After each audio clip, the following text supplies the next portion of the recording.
तो फिर हमने कहाँ तक देखा, हमने देखा कि फिर जब बच्चे परेशान करते थे बूढ़ी काकी को, तो बूढ़ी काकी को कैसे परेशान करते थे, वो कैसे करते थे ये तो हमने जाना, लेकिन फिर बदले में बूढ़ी काकी क्या करती थी, वो जोर जोर से चिल्लाकर रोने लगती थी। और उनकी रोने की आवाज सुनकर क्या करती थी रूपा, दौड़कर घटना स्थल पे आती थी। यानी जहाँ पे ऐसा काम हो रहा है वहां पे वो जो रूपा है वो दौड़कर आती थी और आकर क्या करती थी, इस भय से कि काकी अपनी जीवा, यानी इस डर से वो दौड़ कर आती थी कि काकी कहीं अपने जीवा से यानी अपने मुख से अपने जीव से किसी को कोई श्राप ना दे दे।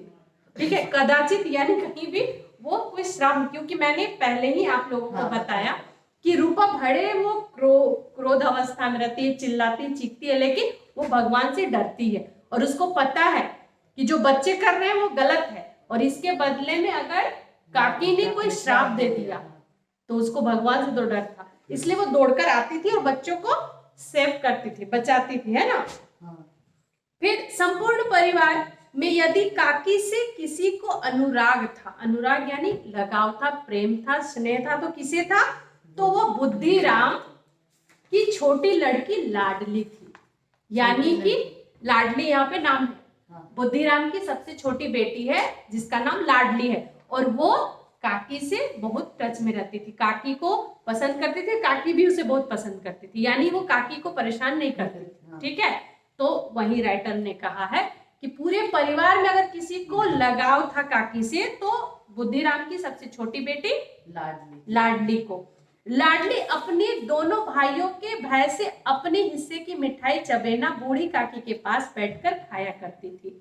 यानी उसे पता था कि मेरे दोनों भाई जो है वो काकी को बहुत परेशान करते हैं और इसलिए वो जो मिठाई खाती थी, मिठाई का नाम यहाँ चबेना है। ठीक है, चबेना, चबेना मतलब एक मिठाई की कैटेगरी में। ठीक है, तो वो जो खाती थी वो वही आके बूढ़ी काकी के पास आकर खाया करती थी, है ना, ताकि वो उसके रक्षागार बने, यानी उसका बॉडीगार्ड बने, तो उसका रक्षागार बने, उसका बॉडीगार्ड बने, है ना। तो इस चीज के लिए वो बूढ़ी काकी के पास आती थी और उन्हें बचाती थी।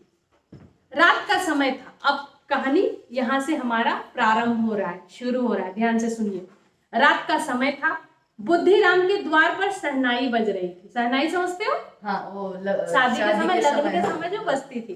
तो रात का समय है, बुद्धिराम के द्वार पर यानी उसके दरवाजे पर क्या बज रही, शहनाई बज रही थी और गांव के बच्चों का झुंड विस्मय रूप समझते हो, यादगार, यादगार नेत्रों से अपने, जैसे कोई भी चीज हम लोग एक अच्छा सा ऐसा विचित्र सा चीज देखते हैं जो हमेशा हमें याद रहता है, उसको भूल नहीं पाते, तो जो बच्चे थे वो विस्मय नेत्रों से, अपने ना भूलने वाले आंखों से एकदम टकटकी लगा के उन गानों का, जो गाने थे उनका रसवाद कर रहे थे, यानी उन गानों का आनंद ले रहे थे, है ना। हम भी कभी कभी अच्छे अच्छे म्यूजिक सुनते हैं तो हमें मजा आता है, तो उसका आनंद ले रहे थे, रसवाद ले रहे थे, यानी उसका आनंद ले रहे थे। चारपाइयों पर मेहमान विश्राम कर रहे थे और जो मेहमान थे, अतिथि आए थे उनके घर पे, वो किस पे बैठे हुए थे, चारपाई समझते हो, ऐसे खटिया देखी है आपने, मतलब जो चार पहिया ये बनी रहती है जिसपे लेटते हैं लोग, बेंच नहीं, फिर जिसपे लेटते भी हैं, सोते भी हैं, ऐसे ऐसे ऐसे, जो चार पैरों के साथ बना होता है एक बड़ा सा बेड, जो गांव में आप लोगों ने देखा होगा। आपने कभी रेस्टोरेंट, ये जो ढाबे वगैरह होते हैं उसमें देखे होंगे, खटिया खटिया या चारपाई, हाँ, जिसपे लोग बैठ के कभी खाना भी खाते, कभी लेट भी जाते। मैंने तो यहाँ देखा बहुत सारे होते हैं चारपाई। तो जो मेहमान आए थे वो खटिया पे यानी चारपाई पर विश्राम कर रहे थे, आराम कर रहे थे, है ना। तो एक अंग्रेजी पढ़े हुए नवयुवक इस व्यवहारों से उदासीन थे, यानी दो तीन थोड़ा पढ़े लिखे जेंटलमैन टाइप के व्यक्ति आए थे जो थोड़े अंग्रेजी जानते थे, इंग्लिश जानते थे। तो उन्होंने गांव का ये माहौल देख के, गाना उना देख के उनको उदासीन थे, यानी उतना खुश नहीं थे, उदासी थे, उनको उतना पसंद नहीं आ रहा था। वे इस गवार मंडली में बोलना अथवा सम्मिलित होना अपनी प्रतिष्ठा के प्रतिकूल समझते थे। ठीक है, जो लोग आए थे वो सोच रहे थे ये क्या कर रहे, कैसे करें, क्या पता।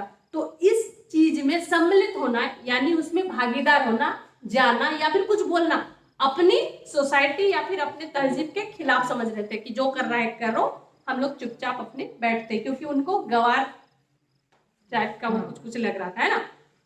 आज बुद्धिराम के बड़े लड़के मुखराम का तिलक आया था, यानी कि घर में तो माहौल था, जो अच्छा माहौल चल रहा था, जो सेलिब्रेट किया जा रहा था।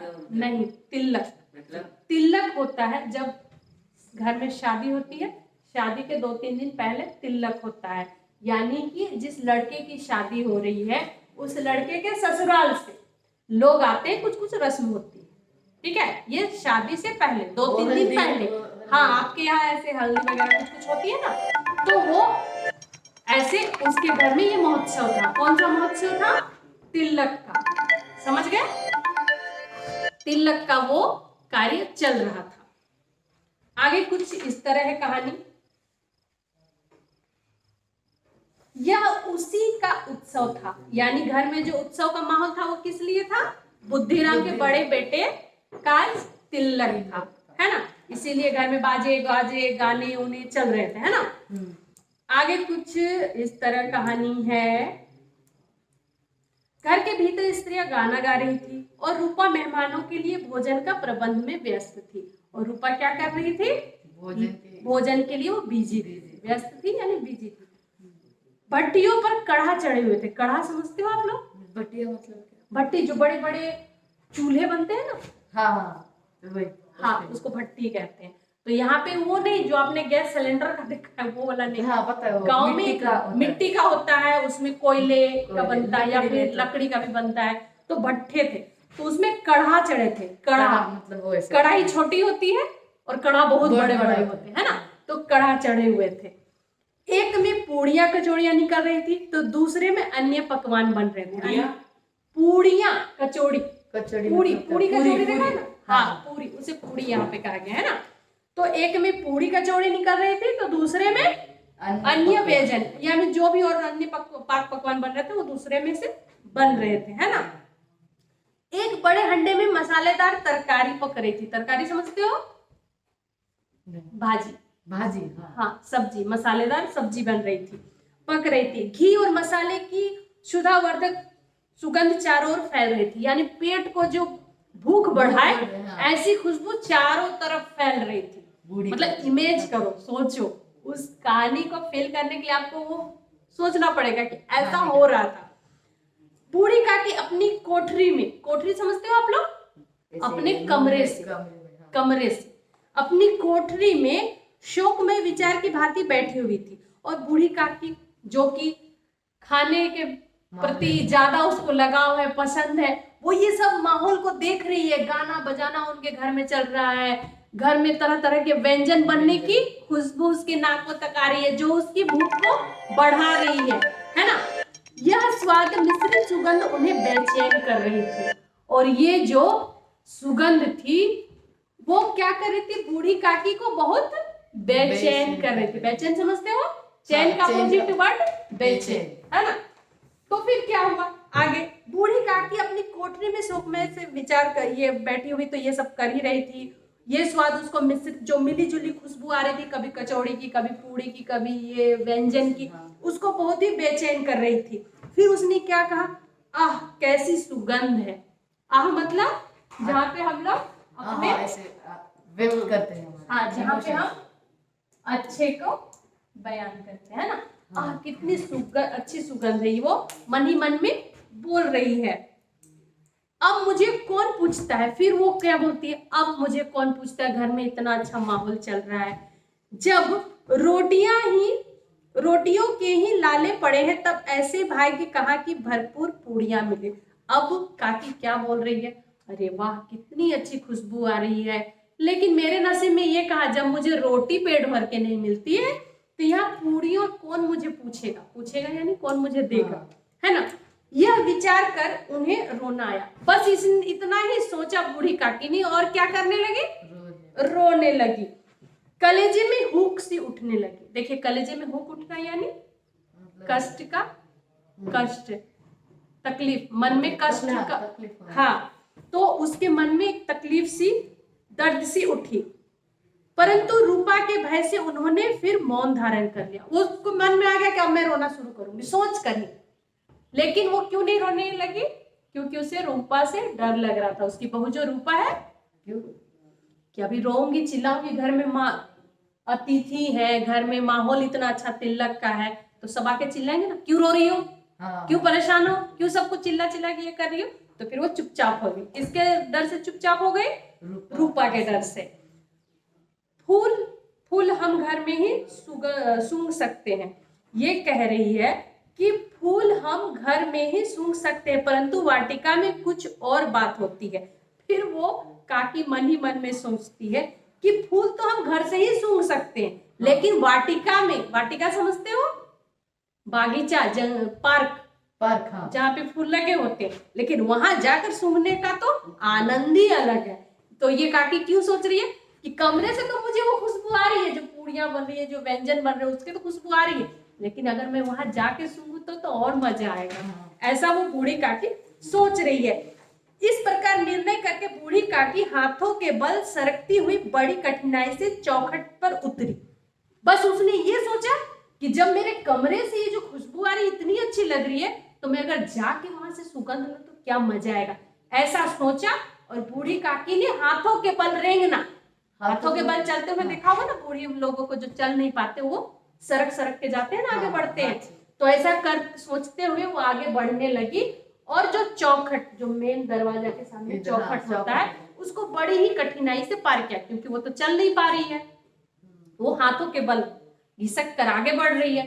तो किसी तरह वो पार की, है ना। उतरी और धीरे धीरे रेंगती हुई, रेंगना समझते हो ना, जो जमीन से सड़क, हाँ, रेंगती हुई कढ़ा के पास आ गई, बैठी। कढ़ा के पास यानी कि जहाँ वो बर्तन, बड़े बड़े बर्तन थे, खाने पक रहे थे, वहां आकर बैठ गई। रूपा उस समय कार्यभार में उद्विग्न हो रही थी, यानी उस समय वो बहुत बिजी थी। हाँ, इधर उधर वो काम में दौड़ रही थी। कभी इस कोठे में जाती, कभी उस कोठे में, यानी इस घर से उस घर में जा रही थी। कभी कढ़ा के पास आती, कभी भंडार में जाती, यानी वो बिजी थी, चारों तरफ घूम रही थी। भंडार यानी जहाँ पे राशन के सामान वगैरह रखे थे, वो भंडार में जाती थी। किसी ने बाहर से आकर कहा, महाराज ठंडाई मांग रहे हैं, यानी रूपा को किसी ने आकर कहा कि महाराज, महाराज समझते हो जो, हाँ, तो वो जो है वो आपको ठंडाई मांग रहे। ठंडाई समझते हो? ठंडा, हाँ, ठंडाई देने लगी। आदमी ने आकर पूछा, अभी भोजन तैयार होने में कितना विलंब है? विलंब मतलब समझते हो ना, देरी है। किसी ने आया, रूपा को पूछा कि अभी भोजन तैयार होने में कितना देरी है। तो फिर क्या हुआ, जरा ढोल मंजीरा उतार दो। जो आया पूछने के लिए, उससे फिर दूसरे ने आया, फिर रूपा को पूछा कि जरा ढोल मंजीरा उतार दो। वो जो शादी में बजते हैं ना ढोल, आपने देखा होगा। हाँ। मंजीरा जो आप लोग क्या बोलते हो? हाँ हाँ हाँ। तो वो उतार दो, ये उतार दो, मतलब उसको जितने लोग आ रहे थे उतने तरह के उसको काम दे रहे थे, थोड़ा ये कर दो, थोड़ा वो कर दो। ये काम किसको दिए जा रहे थे? रूपा को। अभी भोजन तैयार होने में कितना विलंब है? एक व्यक्ति ने पूछा। दूसरे ने कहा थोड़ा ढोल मंजीरा उतार दो। बेचारी अकेली स्त्री दौड़ते दौड़ते व्याकुल हो रही थी। व्याकुल हो रही थी यानी परेशान हो रही थी, है ना। झुंझलाती थी, कूड़ती थी, यानी थोड़ा बोलती थी, चिल्लाती थी, परंतु क्रोध प्रकट करने का अवसर ना पाती थी। क्रोध प्रकट करने का यानी अपना गुस्सा दिखाने का उसको समय ही नहीं मिल पा रहा था। भय होता कहीं पड़ोसी यह ना कहने लगे कि इतने में उबल पड़ी। वो करना चाह रही थी, चीखना चाह रही थी, चिल्लाना चाह रही थी रूपा, लेकिन इस भय से, इस डर से कि जो पड़ोसिन है, पड़ोसिन यानी जो पड़ोस में रहती है, वो भी आई है मेरे घर में, और वो ये ना कह दे कि बस इतना ही काम में चीखने लगी है। क्योंकि हम लोग बहुत से काम पड़ोसी के डर से संभल के रहते हैं ना। हम लोग भी जब घर में चिल्लाते हैं, चीखते हैं, तो थोड़ा धीरे, कहीं पड़ोसी सुन ना ले, कहेंगे ये लोग तो ऐसे ही है, जाहिल है, गवार है, ऐसे ही चिल्लाते हैं। तो बहुत काम हम लोग पड़ोसी के डर से छुप के करते हैं ना।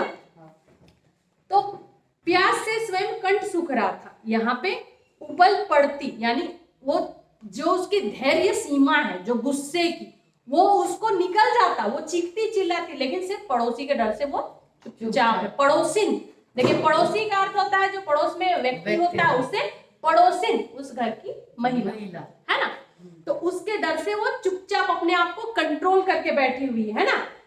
फिर आगे है भय होता, अच्छा, प्यास से कंठ स्वयं सूख रहा था, यानी वो इतने व्यस्त थी, उसे प्यास लगी प्यास है, लगी है। उसका कंठ सूख रहा है, गर्मी के मारे फूकी जाती थी, परंतु इतना अवकाश भी नहीं था, अवकाश यानी छुट्टी, छुट्टी नहीं है ना, पर उसके पास इतनी भी छुट्टी नहीं थी कि जरा पानी पी ले अथवा पंखा लेकर झले, झले यानी विश्राम पंखा करने, भी, मतलब उसे विश्राम करने के लिए हाँ, समय नहीं। उसके पास ये भी समय नहीं था कि वो पानी पिए या फिर पंखा लेके थोड़ा अपने आप को हिले, क्योंकि ये गर्मी का माहौल है ना। यह भी खटका था कि जरा आंख हटी और चीजों में लूट मची, यानी इस बात का भी उसे डर था कि थोड़ा सा मैं ध्यान इधर उधर करूंगी तो मेरे घर से जो सामान गायब हो जाएंगे, जो सामान बन रहे हैं या फिर हैं वो गायब हो जाएंगे। तो आज हम लोग यहीं पे विराम देते हैं, अगले कल हम लोग फिर आगे पढ़ेंगे, है ना।